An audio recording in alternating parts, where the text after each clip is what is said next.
Partenza reattiva di Elena Foradori ai giovanili di Riccione, argento per lei nei 100, bronzo nei 50 stile libero. In quell'occasione aveva nuotato 27,51.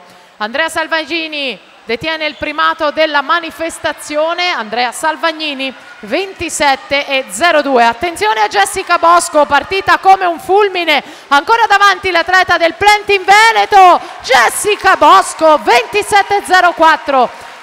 Davanti ad Elena Foradori 27,32 e poi Giorgia Perrotta 27,62. Rimane il primato alla Salvagnini, ma va la vittoria a Jessica Bosco. Team Veneto!